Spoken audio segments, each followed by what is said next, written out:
He played on baseball's biggest stages. Leading off, second baseman Lou Whitaker. Under the brightest lights. As Whitaker hits it high in the air to deep right field, this one is gone. He was smooth. Here's the throw by Whitaker to Castillo. He's out at third. Steady. Whitaker is aboard for the third time. Sweet. One ball player, unassuming and unforgettable. This is the story of Lou Whitaker.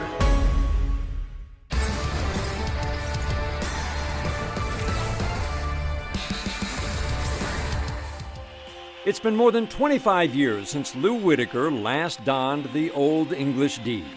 Home, which was Tiger Stadium, has since been traded for a small, quiet townhouse in North Carolina, the Brownstone community.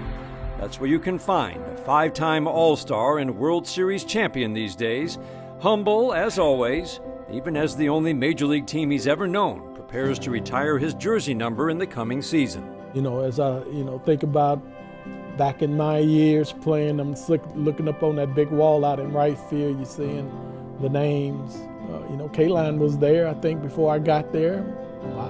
Never thought about my name being up there. Never looked and said, oh man, what Whitaker would look like up there. What is your place in Tigers history, do you think? Wow, now that's a question right there. That is a question of all questions.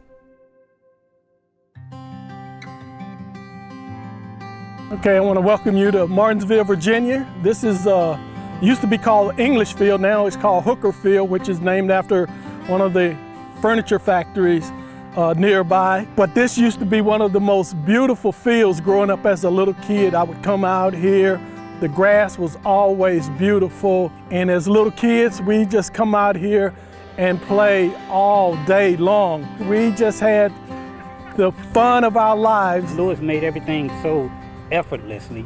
You look at him and you say, wow, he's not even playing hard. Everybody else look like they're going 100 miles per hour. Louis looked like he's giving 25, but he's making every play. But there's a guy right here. He's a hero to all of us. He was a great influence for us around here. And, a whole lot of kids learned from him. Actually, one day, we were probably 10 years old, coming to the ballpark, and there was a bunch of kids here. They were trying out for Little League. So I come down, get a glove, I get down on one knee, catch the ball, throw it across the field. And a few days later, I got a phone call that I was on a team. But in the Whitaker household, playing baseball was a privilege, not a promise. Raised alongside four siblings by his mother and grandmother, there was an expectation that the children pitch in. My mother's name is Marion Arlene Whitaker. My mom worked very hard to raise 5 kids. She worked uptown in a diner, just watching her, the hard work she put in. My brother and I, we learned how to work hard ourselves. So after school, do your homework, clean up, and come out and play. This is the first house my mother purchased on her own when we were about 12 years old. They were still building this house, and my mother told me and my brothers and sisters that this is going to be our future home, and this is where I grew up. With such a strong example at home, Lou's attitude and effort continued to stand out on and off the diamond. During the summertime, we had the All-Star teams at the end of the season. Everybody knows about the All-Star team. And, playing third base at the time, somebody walked by me one day, older man, and said something about keep up the good work. And it sort of struck me, is, wow. Shoot, when I went to school, my teacher used to tell me, boy, when you put that glove down, you don't need that, you ain't gonna be no baseball player, something, to the effect. Only he was, and by high school, the word was getting out. Are you him? I'm one. You know the one? Yeah, no Oh, that's so nice. I had scouts come and watch us play. I didn't know I didn't have any Tigers at that time, but Bill and Joy said they pretty much found me through the grapevine, so to speak. By the time Lou graduated high school in 1975, he'd caught the attention of the Detroit Tigers. He took a chance on the quiet kid from Martinsville in the 5th round of the Major League Baseball draft, the 99th overall pick. It was a different time. Now there's like no stone unturned. Virtually, it was at a time when you could find players under a rock. And basically, Lou Whitaker was found under a rock. Wayne Blackburn come here, and he wanted to sign me. But he had an accident up in West Virginia somewhere heading this way, and he came in, he was wrapped up like Frankenstein, bandaged everywhere. And I'm looking, I said, no, I think I'll just go to school. But you know, Bill LaJoy come down here, suit and tie, looking business-like, you know what I mean? So he could charm a contract right there in front of you, you know what I mean? And Bill LaJoy and I, we drove from Martinsville to Bristol, Virginia, and I told him that I was born to play the game, baseball. He may have been supremely confident, but the first taste of professional baseball for Lou Whitaker was a sour one. At the rookie level, playing primarily at third base, Whitaker hit just .237 over the course of 42 games. My uncle, as a matter of fact, when they came and picked me up in Bristol, come home and say, you didn't do good. I said, sorry, next year I'll do better. Come 1976, he was better. Florida State League MVP better, while playing for a new manager, Jim Leyland. It was the start of something beautiful for the 19-year-old, who would also garner a new nickname in the process. One of the owners, the Lakeland Tigers organization, I think one day he just come up and say, Lou, would you mind if we call you Sweet Lou? And that's how that all started. So all the players started calling me Sweet Lou, and they may have just said, man, that guy, he's sweet around this, and, you know, sweet swing and this and that. Lou warmed to his new nickname quickly, but a new position would be another matter. That offseason, the Tigers sent him to Instructional League, where the curious decision was made to shift a promising third baseman to second base. I was in tears, actually. I came home that year, I was in tears, because that just meant longer in the minor leagues, you know what I mean? You got to get the skills, the know-how to play. People think you just go out and you play a position and you just, you know, do what you have to do. There's a lot of footwork that needs to be worked on and polished around second base, and, you know, going into the hole and making feeds and all that stuff. Just worked at it every day, and just got better and better. Thanks in large part to the instruction of former Tigers shortstop Eddie Brinkman, as well as some help from a fellow young standout, Alan Trammell. You know, he was always, again, very professional and never showed any emotion like I didn't want to do that. Brink and Jimmy Leland and other coaches, man, they whacked us ground balls, they stopped us, you know, they tutored us. I just think that they were buddies, and it was just, hey, you're going to take 200 ground balls a day and you're going to constantly be flipping it over to second base. They're driving it home, and realized, hey, we've got something here. You know, it turned out to be the biggest move in my life. And in hindsight, one that likely paid dividends for Lou's future longevity. The reason being is that it's about the size. You know, Lou was like 160, 165 pounds. Being that close, I think them Jim Rices and Evans and all them power-hitting right-handers, they might have broken me in half. They go down there and put Humpty Dumpty back together again, you know what I mean? The switch would also prove pivotal in the short term, as the Double-A Montgomery Rebels took home a league title thanks to the newly minted double-play combination. The Tigers had seen everything they needed to see, calling up the duo immediately after. Lou and I stayed overnight in Jacksonville.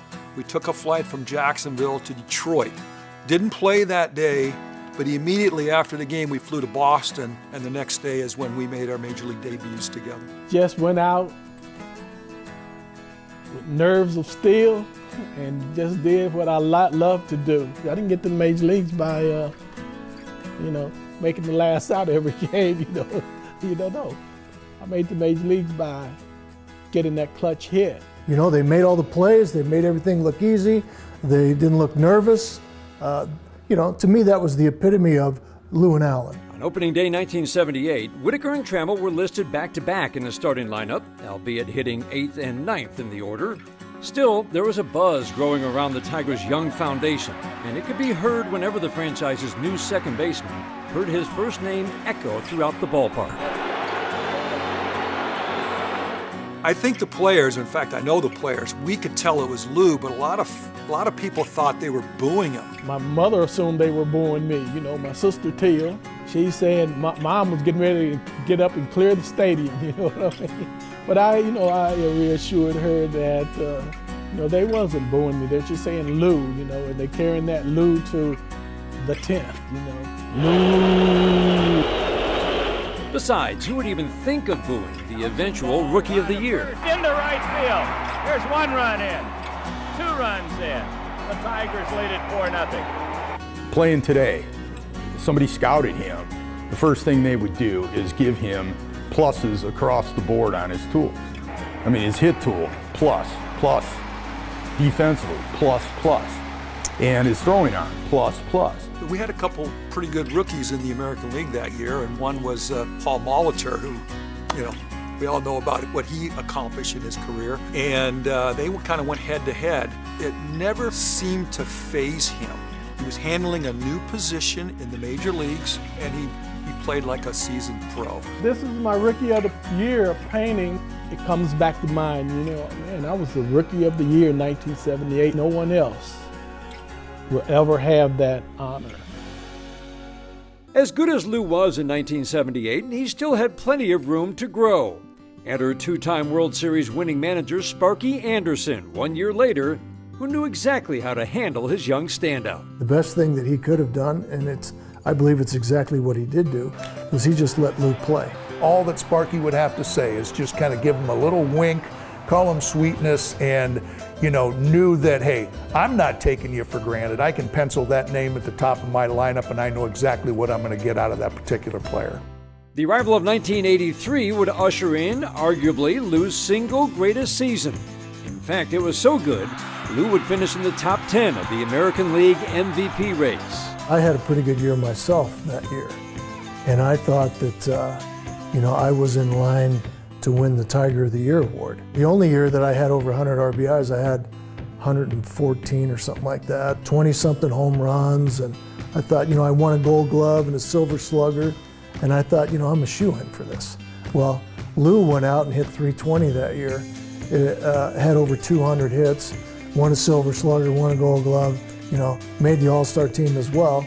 So, I got edged out by Lou that year, and rightfully so. 1983, Enos Cabell come up with this thought like, Lou, man, when you get one hit, and you got a team beat, you don't try to get any more. He said, man, Pete Rose, when he get 1, he get 2. He want 2. If he get 2, he want 3. He don't give away any bats, even if he's winning by 20.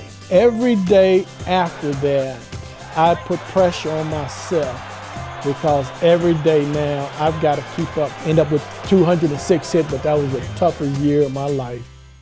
So we get to 1984. There it is. All I say is 1984, and is it just smile right on the face? Because we were competing, we just had it all together. When we come out of spring training, I think we won 16 out of 17. I'm just throwing some numbers out here. We're 35-5. Yeah. Well, he was our leadoff hitter, so he set the tone, and it kind of went right down the line. Ground ball right side, through for a base hit. Here comes Bergman. Tigers will win the ball game 6-5. The whole ball club is out on the field congratulating Lou Whitaker. The World Series would see more of the same, with Whitaker starting things off in style. The pitch to Lou. There's a swing and a fly ball to center field. Brown going back in speed, and he won't get it. It's off the wall. Whitaker going for 2, and he has a lead-off double. He hits the ball to deep left center. Lou hits a double, start the game 1, off Mark Thurman. First pitch that I saw from Thurman, got a base hit. So we're 3 pitches in, basically, into the World Series of Game 1, and we're up 1-0. It's been a close one. 3-2 Tigers, that's the way it stands now in the 7th. Swung on, a bounding ball to right, base hit, down in the bullpen. Chased by Gibson, Babakla going for 2. Gibson picks up the ball in the corner, Babakla headed for 3. Here's the throw by Whitaker to Castillo, he's out at third. It was actually a teaching tool for guys in our minor leagues because they both did it so well. Turned out to be a big play because that was a close game. Every game we played in San Diego was close, so that's how that worked out. Everything would go according to plan, as over the course of a quick 5-game series, Whitaker would lead the Tigers in runs scored, and the franchise would secure its 4th World Championship. The Tigers are the champions of 1984. At 28 years old, Lou Whitaker was in his prime. He had won back-to-back Gold Gloves, 2 consecutive Silver Sluggers. He'd been named to 2 straight All-Star games. Best of all, he had a World Series ring. Yet somehow, the memorable moments kept coming. In '85, the second baseman would hit a career-high 21 home runs and was honored with another trip to the Midsummer Classic. Oddly, it would be a game that is best remembered because of what Lou forgot. Look at that uniform, Joe. That's amazing. You would forget your uniform, but stranger things than that have happened. Go to the airport, flying to Minnesota, and before the baggages even get there, I'm saying to myself, you know what? I left my uniform at home. That was the only All-Star team that I made, and I remember looking at that, and I think they had to buy it from a souvenir shop outside or something like that and color it in with a black magic marker. That's a marking pencil, a pretty good one. You know, the thing was, it's not the uniform that makes the player. Which was proven again at the same Game of Stars the following year. Number 1, as Whitaker hits it high in the air to deep right field, and Strawberry looks up, this one is gone. You remember as you're growing up just about, you know, again, a guy that would just kind of slap it, and then here he is going up against one of the hardest throwers in all of Major League Baseball, one of the best pitchers of all time, and to be able to turn on a ball like that. And I think it just, you know, how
I mean, it was really a guy that whenever I went to Detroit, I wanted to try to outplay. When it really counted, Lou Whitaker was there. There was nobody on that team that the Tigers were in better shape with in a clutch situation at the plate than Lou Whitaker. In '91, Whitaker's 6.8 wins above replacement signaled a career high, and he was the top second baseman in the American League with a .994 fielding percentage, committing just 4 errors over 135 games. I wish I had $1 for every time somebody hit a ground ball, and I thought, well, there's no way I was going to get that. And then all of a sudden, here came Lou out of nowhere, boom. I mean, the gun that he had to be able to get those guys at first base by the bang bang, and you would look, and I'd look at it with the corner of my eye and go, whoa, how did he get that much on it? I've always taken pride in my arm strength. You know, that really what made me a better second baseman. You know, they sometimes compare me, you know, to Joe Morgan, you know, because Joe Morgan was one of the best. But Joe Morgan's arm was never, ever as strong as, you know, my throwing arm. Whitaker joins Joe Morgan in the top 5 on the list of most games played by a second baseman in Major League history. But it's the 1,918 games he played alongside Alan Trammell that has proven to be the most lasting legacy for both. They accomplished something nobody else ever did, nobody will. You know, never be seen again. Detroit will never see this again. You know, they're going to be very unlucky from now on because it's always, everybody will be second rate compared to them. We are in the record books in baseball. How many people can really say that? I mean, we are the longest running double play combination in the history of baseball. Nobody else. Lou Whitaker and Alan Trammell. That means a lot. Just the fact that Tram and I played that long together, we're proud to have accomplished that. The final numbers speak for themselves. When Lou's playing career ended following the 1995 season, he joined Joe Morgan and Rogers Hornsby as the only second baseman in baseball history to that point to surpass 200 home runs, 1,000 RBIs, 1,000 runs scored, and 2,000 hits. Those numbers in mind, and so much more, the Tigers chose to honor number 1, making him the 8th player in franchise history to have his number retired. Can you even put into words what that means to you? I certainly couldn't, but I have gone to the new stadium, and now I've seen those names. Now you see Trammell's name, you see Morris' name, then I can see Whitaker right there. Like, wow, that boy would light up. He's going to be very, very proud, and I know that when he looks up there, and as I do, and Jack and Al Kaline and the rest of the guys, when you see your number, it's special. Lou Whitaker is a Detroit Tigers icon. He is a Detroit sports icon. I am very glad that the Ilitch family made the decision to do this. It's well overdue, and it's very justified. Next up should be the Hall of Fame, with the most glaring evidence being his career WAR of 75.1. He has the same wins above replacement as Johnny Bench, and he has a better wins above replacement than Derek Jeter. I mean, really, can you imagine if Lou played in New York? He's close to the top 50 best position players of all time, and there have been 20,000 players. For 19 years, Lou Whitaker and I formed the longest running double play combination in the history of baseball.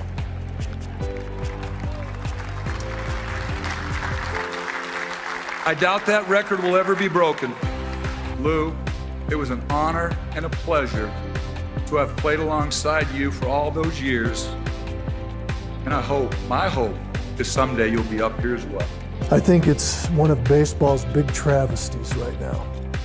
And I think there's no justification for it. If you deserve to be in the Hall of Fame, you deserve to be in the Hall of Fame. I think his numbers bear that out. I think in this particular instance, the sports writers got it wrong, and I'm waiting for the players to get it right and put him in there, because he deserves to be in there. It'll happen when it happens, and it should happen. That's the thing. I know I'm a Hall of Fame caliber player. No bragging intended. Media didn't watch Tigers like they watch Yankees, Mets. Oh, they may have come and watched us in 1984, but they didn't watch me play 19 years and all the things that we talked about, offense, defense. If they had watched and saw me play, they would say, wow, I've never, ever seen a second baseman play that good. What is your place in Tigers history, do you think? Wow, now that's a question right there. That is a question of all questions. Wow, just an honor to have played.